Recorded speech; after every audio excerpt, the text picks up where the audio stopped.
Hi everyone, I'm Stu. I'm Sarah. Welcome back to the 350 Bird Challenge. It's actually the last episode of the 350 Bird Challenge. While we have made 350, let's see how many more birds we can get before the end of the year. We're in Algonquin Park.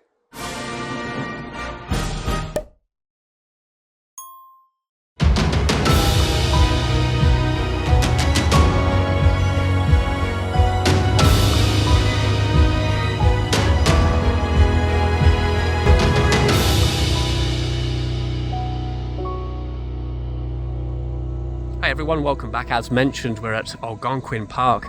Bit of a hairy drive into the park today. Snowstorms, accumulated snow, not very good roads. Not sure we would have made it in my car, the BritHikesOntario, but thankfully Jason drove us in and got here pretty safe. So we're at the visitors centre at the moment. That's our first stop for the day. Sarah, what birds are we looking for as we wind up this challenge?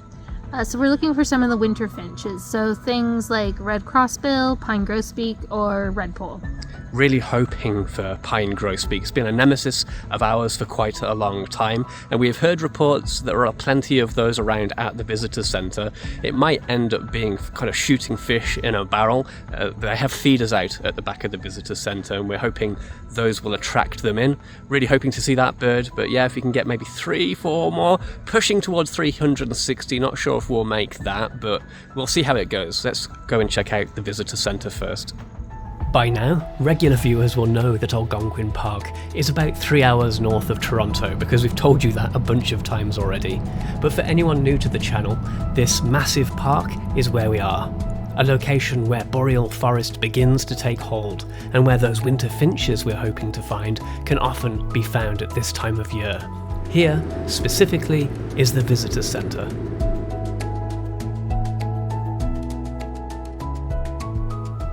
During a break in the snow, we stepped out onto the deck behind the visitors centre at Algonquin Park. We waited on the deck for a while, checking the feeders that they put up in early December. I was able to get some cool footage of some of the birds here. It's always quite a pleasing view when you have slow falling snow and a cooperative bird. This dark-eyed junco is a rare sight for Algonquin Park in the winter. We're just north of their usual range at this time of the year, where deep snow buries the food ground feeders rely on. Most migrate south to escape it, but the reliable feeders here at the visitor centre create a unique survival bubble. We continued to stake out the feeders, sighting some of our more familiar birds.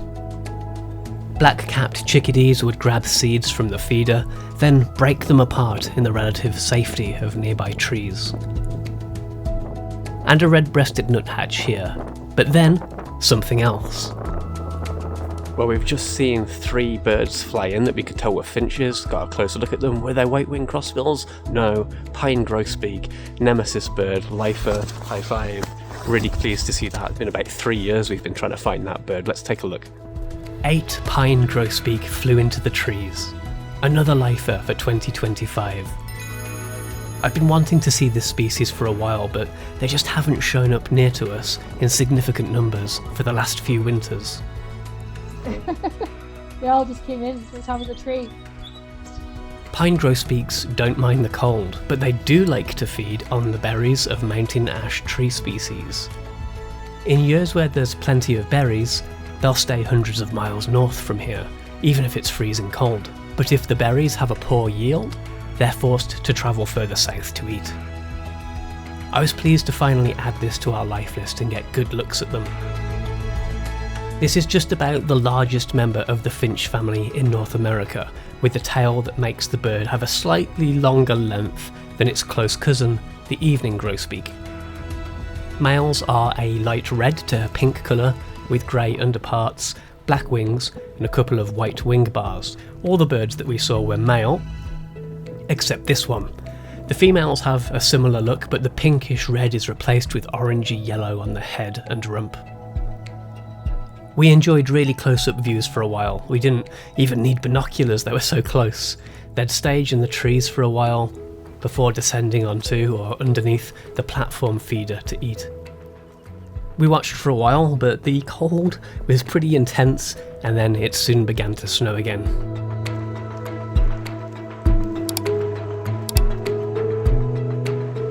We pretty much lost all visibility, so we slipped inside the visitors centre for a bit, and we celebrated our pine grosbeak sighting, even if it was pretty easy in the end. So when did you last see a pine grosbeak, Jason? It's been about 5 years, but I saw it at the spruce bog with my aunt, just briefly landed on the water and took off, but it's been a while, so it's good to see a bunch of them today. And a lifer for you, spring, right? Yes. Yay.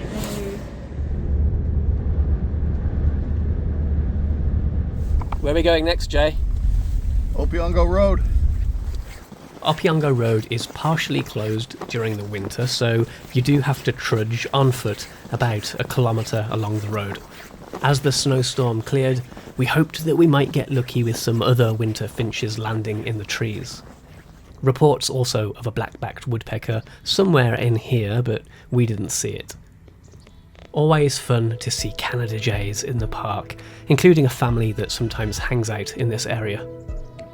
I've actually been criticised in the past for feeding these birds, albeit on Reddit, so maybe I shouldn't take too much notice, but I don't condone training new wild birds to hand feed and become dependent, but Canada jays have been fed by humans for hundreds of years according to our written records, and by oral tradition, this bird, named by the Algonquin peoples as Wisakijak, has probably been fed by humans for thousands of years.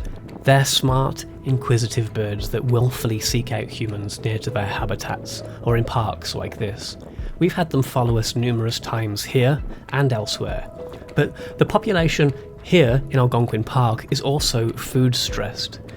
Canada jays cache food, but as the climate has been warming, their caches can sometimes spoil this far south, leaving them short of food. The population of Canada jays in Algonquin Park has more than halved in the last couple of decades, leaving only around 6 mating pairs left here. So, unless there's a high incidence of bird flu going around, I say feed them, and so do generations before me. And don't forget about this guy. We'll be back in a second. We thought we'd have a very quick look at the Spruce Bog Boardwalk Trail. We thought that maybe some finches might fly over the open bog area. But then again, maybe not. Okay guys, we've come to the Spruce Bog Boardwalk Trail. In the past, we've gotten a little bit lucky and had crossbills fly over. We were hoping that we might have that happen, maybe have them perch in the top of a tree at distance, close enough to ID.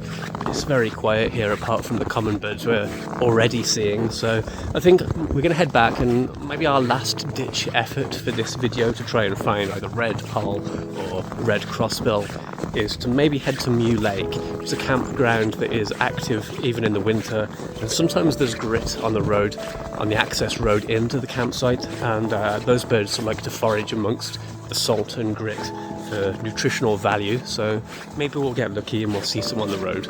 Stay tuned, back in a sec, as I like to say. The snow was back at it as we made our way to Mew Lake. In the past we've had great big flocks of finches along these roads, but it wasn't happening for us today. The snow was a little bit on the deeper side following the snowstorm. We had a look around, but nothing of note. A few more blue jays, nuthatches, and of course chickadees, friendly/hungry ones like this one, mugging Sarah, perching on her hat. Okay guys, no salt on the road, so unfortunately then, no red poll, no red crossbill, but we're very pleased to have gotten the pine grosbeak. And one more thing to tell you about, at one of the places we stopped today, we also saw an American martin or a pine martin. Let's take a look at that cute fella. Love these things, incredibly cute. They're a little more used to humans here at Algonquin Park, which is why it's happily sat relatively close to us, otherwise it would be gone before you knew it. They're efficient predators though, and a red squirrel's worst nightmare. Fast enough to chase a squirrel up a tree with a good chance of catching it. Well, that's all we've got time for in this video. It's Big Boy Jason's birthday, so we've got dinner reservations that we need to get to. Take us an hour or so to get out of the park, so that's what we're going to do next. So that's the end of the video. Thank you for liking the video. I'm thanking you ahead of time, and leaving us a comment too. We'd really appreciate as many of those as we can get. Please also hit the subscribe button. Stay tuned for a little bit longer, because we're going to close out the year and do a mini kind of review and look back. See you in a sec. 356 birds. We did it. We did. There's been a lot of high fives this year. It's golden winged warbler. Yay, red-headed woodpecker. There's lifer. High five. We've got a stilt sandpiper. That's a lifer. High five. High five, Sarah. Another lifer for the year. It's been a good year of lifers. Last year, we missed our goal by 2 birds. 2 measly birds. So at the end of that year, we focused on the journey that we took, the places that we went, and the people that we met. This year, our feelings are a little bit more complicated. We're happy to have made our goal, a little bit relieved, but this year has also been quite a difficult year for us. We started this year determined to smash that 350 bird target. This year, we're going to try and see 350 different species. 350? And thanks to a massively good start and some encouragement from our friends Jason and Spring, especially during those freezing winter months at the start of the year, we got the momentum we needed. And then we went to Arizona. We hoped for 100 new species, but we came back with over 130, giving us an even stronger start. But we also had our best ever year for numbers of species right here in Ontario. And we finally knocked down those nemesis birds that have haunted us for years, the boreal chickadee. Yes! The greater white-fronted goose. And that pine grosbeak from earlier. But if you've been watching us all year, you know that the numbers on the screen don't tell the full story. It's been a difficult year for us. Between moving Sarah's gran into a nursing home and losing Sarah's mum, it's been a year that has left scars. It's been a year that's been fraught with family difficulties, and some days it's been difficult for us to even pick the camera up. In a year where so much changed and we lost so much, this challenge, it gave us something to focus on, a reason to get up, a reason to step outside, and we hope that it inspired you too.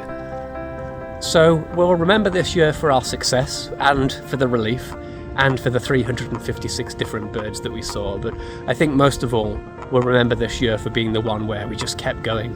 Thank you for watching and sticking with us. As for what's coming on the channel next, well, we have a few ideas, so stay tuned. In the meantime, we want to thank our members in particular for supporting us through this year. Without you guys, the channel would be a lot harder for us to do. See you out there. Merry Christmas, Happy Holidays. And Happy New Year.